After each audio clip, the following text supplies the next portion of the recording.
My mother never said I love you, not once. I grew up in silence. Cold dinners, quiet mornings, and a house that never echoed with laughter. I thought she didn't love me. But after she died, I found a letter and a diary hidden inside her closet.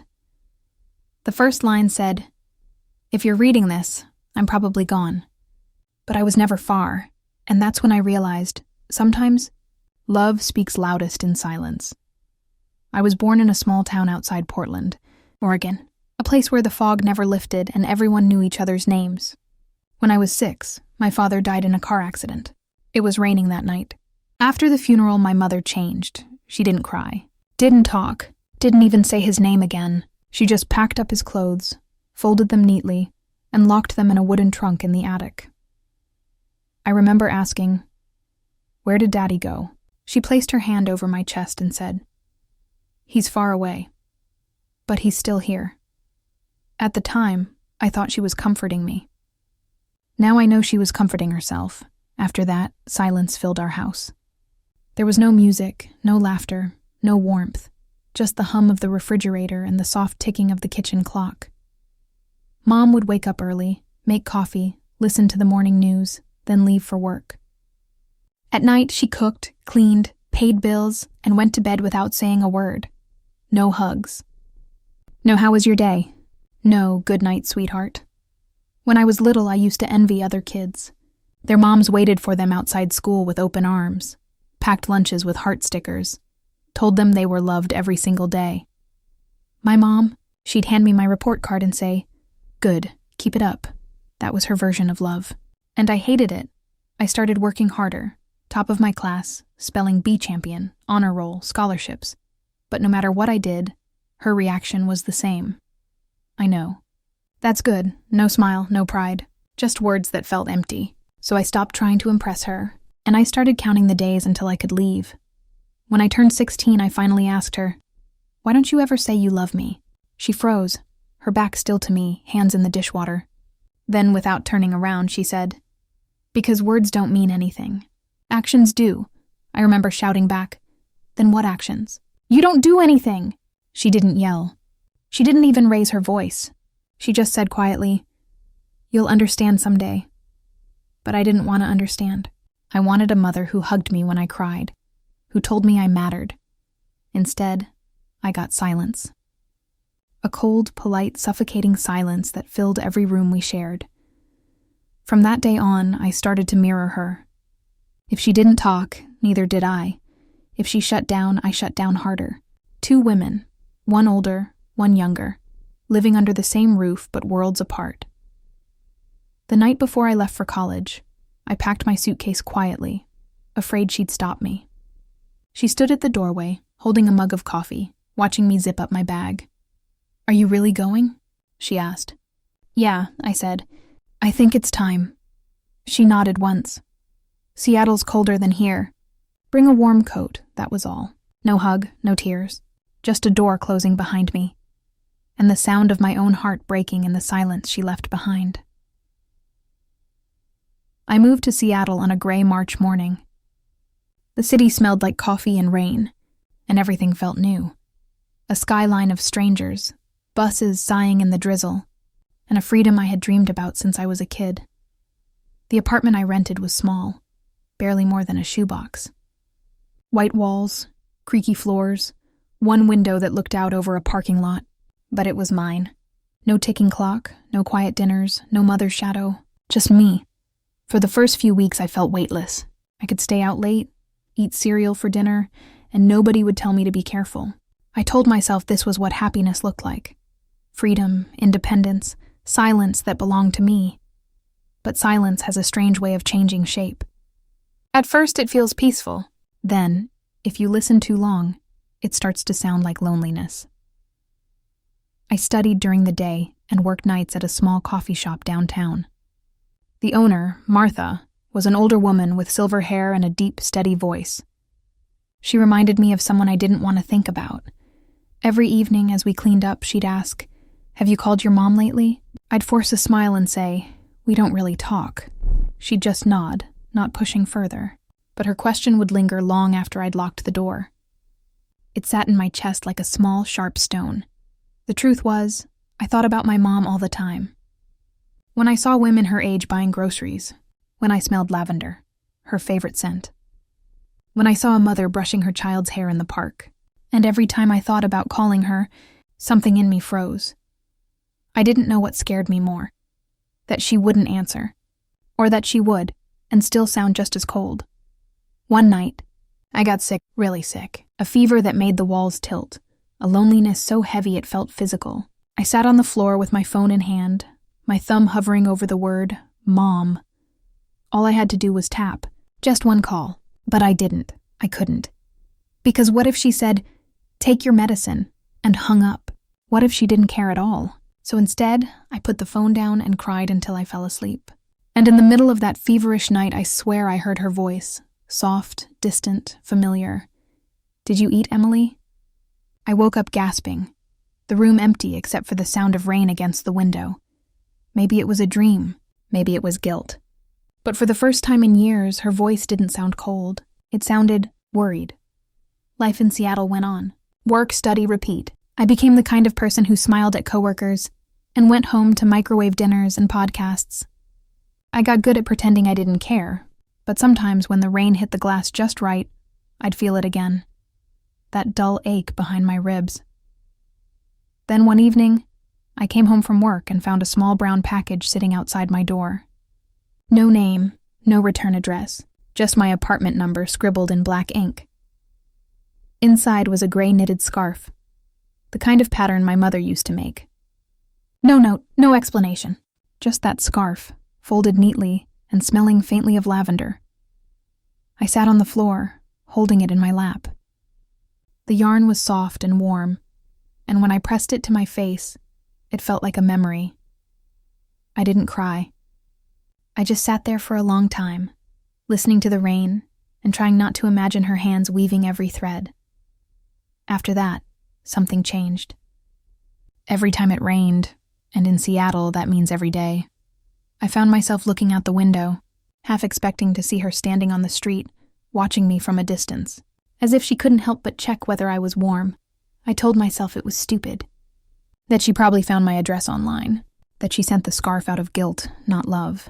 But none of those thoughts stopped me from wearing it on the coldest days. The scarf became my secret, a piece of her I wasn't ready to admit I missed. Years passed. I graduated, got a job, learned how to look like an adult. My coworkers thought I was calm, self-sufficient, composed. But at night, when the city quieted and the streetlights buzzed outside, I'd sit by the window holding that scarf and wonder what it would have been like to have a mother who could simply say, I love you, and maybe without realizing it, that question became the thread that tied me back to her, even when I swore I had cut it long ago. I don't remember the exact day, only that it was 3:07 a.m. when the phone rang. The sound cut through the silence like a blade. Half asleep, I picked it up. A woman's voice trembled on the other end. Is this Emily Carter? Yes. I'm your mother's neighbor. I'm so sorry, honey. Your mother passed away early this morning. For a moment, everything went quiet. The rain outside stopped existing. All I could hear was my heartbeat in my ears. I remember whispering, I'm sorry. What? It was her heart, the woman said softly. It happened fast. I thought you should know. I sat there in the dark, clutching the phone, as if holding it tighter could undo the words. Then I hung up. The screen lit up for a second, showing my call history. Right below the new number was an old one I hadn't dialed in years, Mom, with a single missed call from weeks ago. I don't know how long I stared at it before the tears came. They weren't loud sobs, just quiet, shaking breaths that filled the room like wind through cracks in a wall. 2 days later, I was back in Portland. Snow had blanketed the roofs, and the air smelled like pine and memory. Her house looked smaller than I remembered. The same peeling paint, the same wind chimes made from seashells, still swaying on the porch. Inside, everything was neat. Too neat. Her mug was still on the table, half full of cold tea. Her book lay open, a bookmark halfway through a chapter. For the first time, I realized that stillness wasn't peace. It was the absence of her. Her bedroom looked untouched. A lavender candle had burned down to its last inch. The smell hit me like a ghost. On her dresser was an envelope, yellowed and sealed with shaky handwriting. For Emily. Inside, there was a small brass key and a folded note that said, "Don't believe what you always thought about me." My throat tightened. The handwriting was hers, small, neat, deliberate.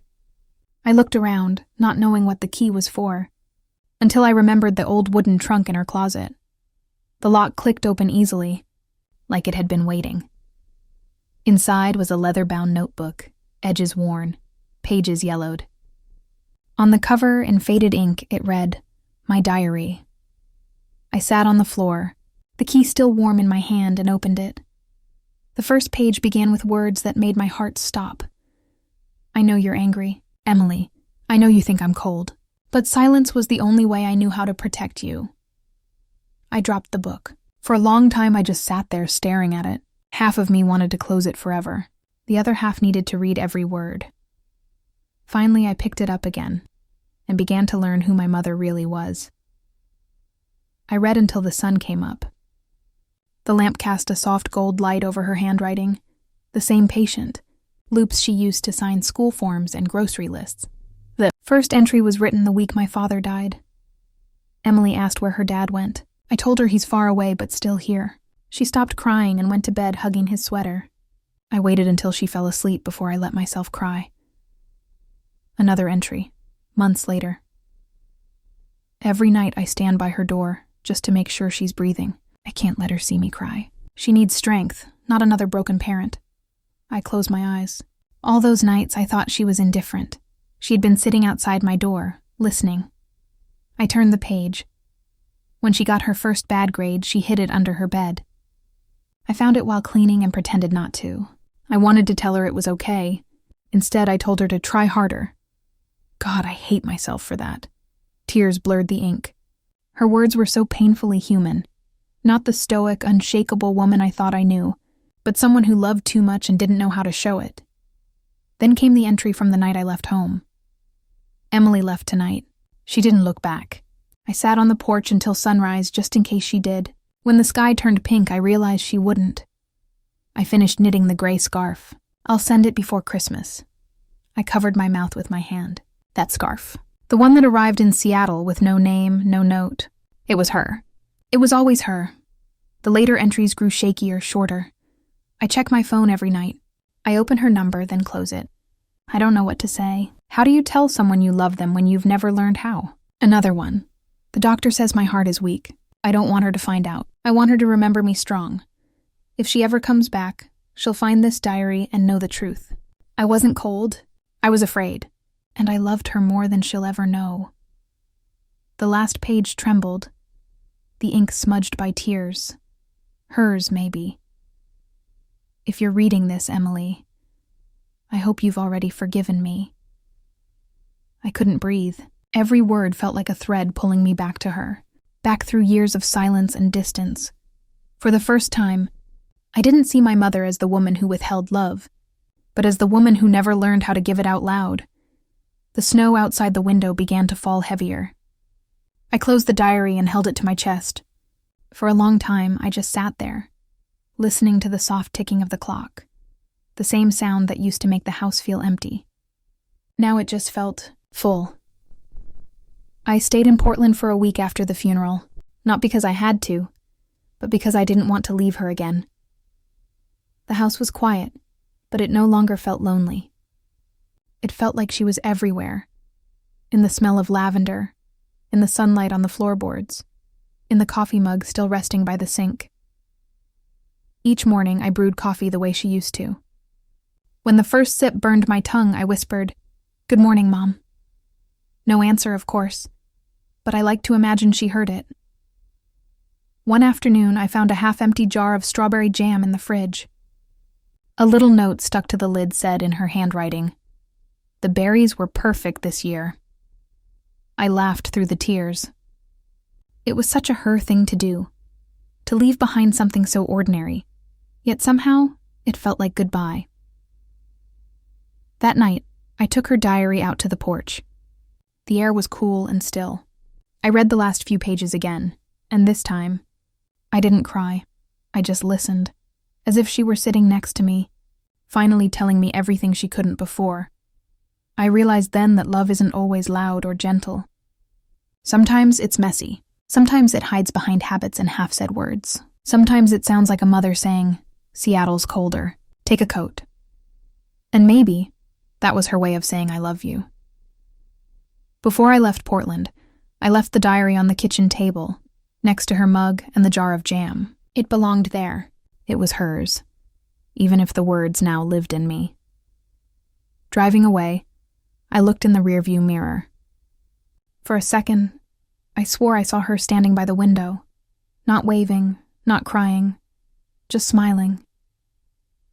Back in Seattle, I lived differently. I started telling people how I felt. I said thank you more often. I said I love you without waiting for the right moment. I wasn't afraid of silence anymore, because I finally understood silence doesn't always mean absence. Sometimes it's just love waiting to be heard. On rainy days, I wear the gray scarf. It smells faintly of lavender now, and when the wind hits just right, I swear I can feel her arms around me. I whisper, "I love you, Mom." And in the quiet that follows, I can almost hear her say it back.